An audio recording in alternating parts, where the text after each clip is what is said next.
સ્વાગત છે। રાધનપુર ખાતે કોંગ્રેસના વરિષ્ઠ આગેવાન ફરસુભાઈ ગોકલાણી અને રમેશભાઈ ગોકલાણી સહિત 100 થી વધુ કાર્યકર્તાઓ ભાજપમાં જોડાતા કોંગ્રેસમાં ભંગાણ પડવાનો સિલસિલો યથાવત જોવા મળી રહ્યો છે। રાધનપુર કોંગ્રેસમાં ભંગાણ વરિષ્ઠ આગેવાન ફરસુભાઈ ગોકલાણી અને રમેશભાઈ ગોકલાણી સહિત 100 થી વધુ કાર્યકર્તાઓએ ગુજરાત પ્રદેશ ભાજપ પ્રમુખ CR પાટીલના હસ્તે કેસરિયો ધારણ કર્યો। પાટણ જિલ્લાના રાધનપુર વિસ્તારના કોંગ્રેસના વરિષ્ઠ આગેવાન ફરસુભાઈ ગોકલાણી અને રમેશભાઈ ગોકલાણી તથા ભાઈલાલભાઈ ઠક્કર, મહેશભાઈ ઠક્કર, કીર્તિલાલ ઠક્કર અને અન્ય મહાનુભાવોએ ગુજરાત પ્રદેશ ભારતીય જનતા પાર્ટીના પ્રમુખ CR પાટીલના હસ્તે કેસરિયો ધારણ કરી ભારતીય જનતા પાર્ટી સાથે મળી ભારતીય જનતા પાર્ટીને જીતાડવા આહવાન કર્યું હતું। કોંગ્રેસમાં મોટું ભંગાણ થતા કોંગ્રેસના કાર્યકર્તાઓમાં ચિંતાનો માહોલ છવાયો। ફરસુભાઈ ગોકલાણી સામાજિક આગેવાન અને રાજકીય અગ્રણી હોવાના કારણે તેમને કોંગ્રેસ છોડવાથી કોંગ્રેસને મોટું નુકસાન થશે તો સાથે જ ભાજપને મોટો ફાયદો થશે તેવી ચર્ચાઓ ચાલી રહી છે। મારું ભારતીય જનતા પાર્ટી સાથે જોડાવાનું મુખ્ય કારણ પ્રથમ તો હું કોઈ અપેક્ષા નથી મારે, તેમજ મારે ક્યારેય ચૂંટણી લડવું નથી, પરંતુ હું મારા મોટા ભાઈ ફરસુભાઈ ગોકલાણીનો કોંગ્રેસ પક્ષ તરફથી નેતૃત્વ બદલાતા તેમનું હિત અને માન સન્માન ન જળવાતા અને મારા મોટા ભાઈ ફરસુભાઈનો એક આજ્ઞાકીત નાનો ભાઈ હોય જે કાંઈ છું તે તેમના હિસાબે હોય તેમના વિચારોને માન આપવાની ફરજના કારણે અને આ સિવાય છેલ્લા 18 થી 20 વર્ષથી ગુજરાતમાં કે બોમ્બેની કોઈ હોટલોમાં ક્યાંય આતંકવાદી હુમલા આપણે જોયા નથી। યુપીની અંદર કે અન્ય રાજ્યોની અંદર ગુંડાગીરી રાજ ખતમ થઈ ગયેલ છે।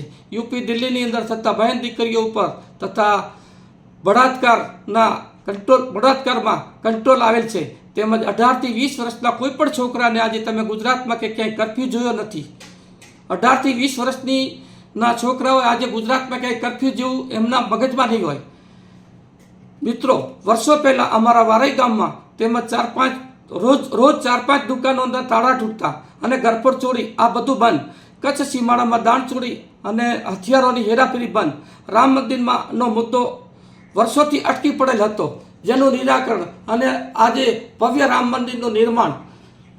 વર્ષો પહેલાં પાણીની સમસ્યા, આપણા બહેન દીકરીઓ ગામડાની અંદર પાણી ભરવામાં જતા બોર ઉપર માર ખાઈને આવતી, ગામડામાં પાણીના ટેન્કરો આ બધું બંધ।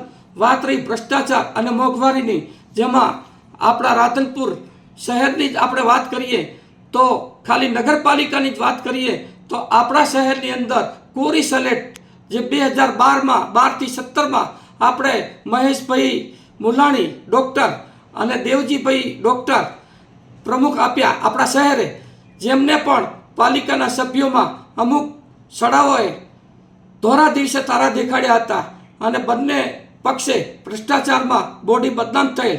તો આખા દેશનું સુકાન આપણા ગુજરાતના માત્ર 2 જ વ્યક્તિ શ્રી આદરણીય નરેન્દ્રભાઈ મોદી અને માનનીય શ્રી અમિતભાઈ શાહ જેવા પાકિસ્તાન ઉપર કંટ્રોલ કરી દબાવી પૂરા હિન્દુસ્તાનને રક્ષણ આપી રહેલ છે। આનાથી વધારે આપણે મિત્રો આગળ આપણે શું જોઈએ?